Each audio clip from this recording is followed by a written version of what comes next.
Tim Black. Tim Black. Yes, I am. True. Funny. Tim Black.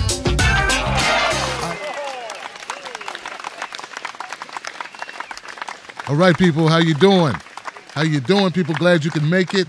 I just finished watching the Trump first-time State of the Union address, and I wanted to address it very quickly.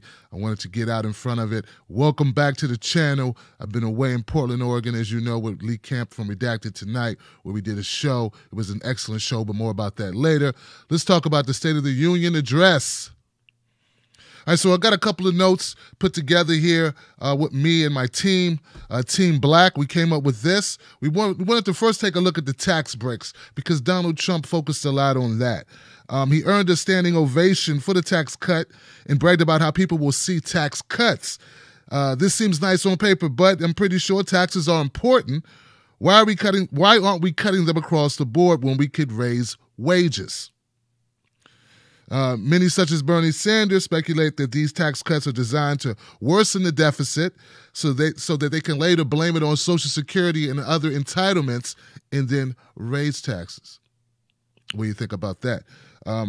He basically doing a whole lot of good for rich people is what the tax breaks culminate into. If you're broke, the tax break doesn't help you. Most poor people don't own houses, let alone businesses. And it does nothing for the growing gap of financial or economical inequality in this country. But people clap anyway. Bonus checks don't improve people's lives. They're a very brief Band-Aid, if anything. Apple plans to invest new jobs. That was already in the works before Trump took office or before the tax cuts. That's not new. Then we moved on to crumbling infrastructure. This sounds good. Obama talked about restoring our infrastructure. What happened? Though I would support it. That's one program I would support regardless. Whoever put it in place, I would support it because you can't outsource local work. But we need to see that materialize. Donald Trump talked about, he got a lot of standing ovations and used black folks as typically for the black unemployment numbers. Now, we know he talked about the black unemployment rate. I've talked about this in other videos here. The black unemployment rate, as all unemployment rates, only focus on the people that have found jobs or the people who are unemployed who are collecting benefits. What about the people that have been out of work so long they no longer are counted as unemployed? Now, this isn't, singularly applied to Donald Trump. All presidents do this. I saw Obama do the same thing. That's when I learned what they do with the numbers. You are not counted if you've been unemployed so long that you no longer receive benefits or if you are denied benefits. You just don't count. But even if you didn't agree with my logic on that, here's the facts about unemployment, black unemployment compared to white unemployment. The gap between white and black unemployment remains largely unchanged under Trump. It was just as bad under Obama. Black unemployment fell to 6.8% in December 2017. Meanwhile, white unemployment rate was 3.76. So the white rate is 46% lower than the black rate. We kept pace, but we didn't make up any ground. Doesn't sound as good when you put it that way, does it?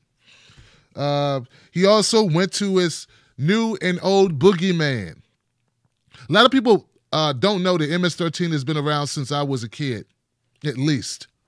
And I'm no longer a kid. Okay? So this is just something they use. In fact, just to scare people, it's a fear technique. I think he's using the whole MS-13. And don't get me wrong, of course, we don't, we all are appalled by murder of innocent people. And he used two black families as an example of their young people, their children being killed by MS-13. And that's a horrible thing, right? But he could have used any group of people and said, okay, white guys who are pissed off, who are white nationalists or whatever, and they killed someone. And then you put their families up there and say, we got to do something about white nationalists, or we got to do something about hate mongers, or we got to do something about bigots. But it wouldn't play well with the base. So it uses MS-13 as this tactic. I'd like to know, and I didn't get a chance to do the numbers on this, I'd like to know just how many deaths compared to, I don't know, average regular Americans compared to MS-13. How many murders take place? Big difference? Would it be the same? Or would MS-13 be a small, infinitesimal amount of murders? Not saying any murder is good. I'm just saying. I'm just keeping it real. Okay. You'll see no to little resistance from the Democrats or the Republicans in the immigration legislation. 4 pillars of immigration legislation. First pillar is good moral character. That's a dog whistle saying these people don't have it. Second pillar is the wall, which, by the way, will cost us how much? $25 billion that Mexico was supposed to pay for, by the way. Third pillar, no more visa lottery, and he said it's going to be merit-based. It already is merit-based. Nothing new there. Fourth pillar, ending chain migration. Okay, currently, first of all, it could take a decade for your family to get here.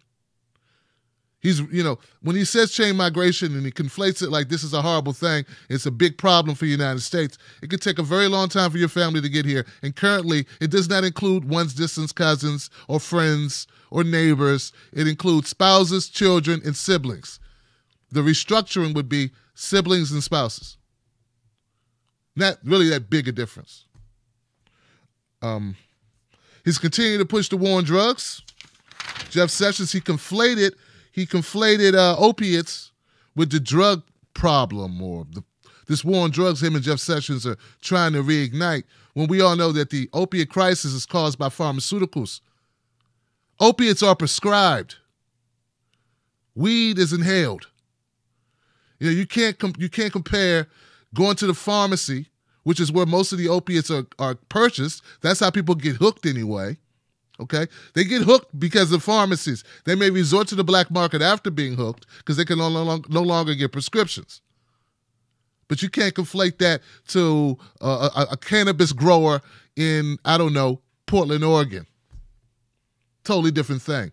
And they're going to use that type of tactic on the minds of people in order to come up with stricter drug laws that lock up poor people. All right. Donald Trump went to standing with the flag. He had an applause moment as he talked about nationalism with standing for the flag. He cloaked it in the dresser. It was a story of a young man who, 12-year-old boy who saw that while he was at a veteran cemetery that there were no flags on the graves of some of the soldiers. So he went on this. So he started a movement that put flags on, I think it was 40,000 grave sites. And then he talked about the civic duty to stand for the flag. This is why we will always stand for the flag, which is to me just a cheap shot at those peaceful protesters who use the opportunity of standing for the flag as a moment to say, hey, we have something that we want to protest, which they have repeatedly said is not against our veterans, but it's to bring attention to an issue. So it's a civic duty for you to put a flag on a gravesite, but it's not a civic duty to demand that police not use excessive force or shoot people in the back when they're running away or shoot people when they don't have guns or are unarmed. Kind of funny how that works. We did the wall. Trump, Guantanamo Bay. Now, Trump signed an executive order that would keep Guantanamo Bay open. It's not all his fault. It should have been closed by Obama. It was one of Obama's pledges that he never got around to. But what Obama did not do was increase the number of people in Guantanamo. Trump is talking about increasing the number of people in Guantanamo. This is against international law. These people never receive a trial, are never charged. Most of them never even processed. I did hear some people talking about division. Like Trump he's trying to divide us. I don't believe I believe it's true, but I don't believe he invented it. I don't think it's anything new. politics is made about division. That's how they get votes. And that's been going on for a very long time in this country. I don't think it's fair to hang that all on Trump, but yeah, his rhetoric is divisive. But something that Greg pointed out is that Trump did not talk about Muslims. He left the Muslims out this time. This is interesting. He did not go after Muslims. So we got Standing for the Flag, Guantanamo Bay, Guantanamo, drugs, MS-13, black unemployment rate, and chain migration, MS-13. He may have been against TPP, but he's not against trade deals. So we'll see how that shakes out. Now, on the Democratic side, Nancy Pelosi announced that the Kennedy, this is this new Kennedy guy, okay, that he was going to speak. She put out a press statement. She says, in announcing Kennedy's upcoming remarks, Nancy Pelosi released a statement saying, while President Trump has consistently broken his promise to the middle class, Congressman Kennedy would profoundly understand, or he understands, the challenges facing hardworking men and women across the country. I only watched like 2 seconds of that. First of all, he didn't look very comfortable. And what he was talking about seemed to be vacuous, just platitudes. And I really wasn't that interested. And I'd like to know, if a person's worth $45 million and he's from a privileged family, the closest thing we have to royalty in this country, how could you ever tell me he speaks for working class people? He has no fucking idea what working class people are. So, in my opinion, the Democratic Party, by hoisting up this new Kennedy, it just shows they haven't learned anything. You know, they would have been better off going with a Tulsi Gabbard and Elizabeth Warren. Hell, I'd have took a Kamala Harris over this guy, whoever he is. So that's all I have on the Trump State of the Union. A couple other points. He recommended that Venezuela to get sanctions similar to Cuba because Venezuela is oil rich more than anyone in the world, and they threaten to pour the petrodollar with Petrocarib. I'm not even familiar with that. But it's a national oil program that competed with the U.S. globally. Petrocarib saved Jamaica from total economic collapse by offering oil prices and loans that actually helped the nation. The U.S. has a nasty history of not playing nice with Petrocarib, according to WikiLeaks. Oh, and at the end of the speech, they actually chanted USA. USA. Reminds me a little bit of another country that did some hideous things. Yeah, Nazis. All right, that's all I got, guys. Thank you so much for tuning in. I just want to do a quick hit on that, let people know that I am back in the house and we are trying to get up to speed on everything that's going on. New videos coming your way. Shout out to my people out there in Portland, Oregon. It was great seeing you. I will also be in Salt Lake City in a couple of weeks. Trump's a problem. He really is. But we got 99 problems. And Trump's just one. That's my new DVD.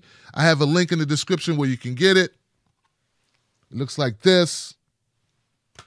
Trump ain't the only problem we have. And the sooner we wake up to that, the sooner we can all band together and have a real freaking revolution. I'm Tim Black for TBTV. I'll see you tomorrow, where my guests will be Jeff Campbell and Jared Beck as they face off on some disagreements regarding the left and what we need to do. Peace. Tim Black. Tim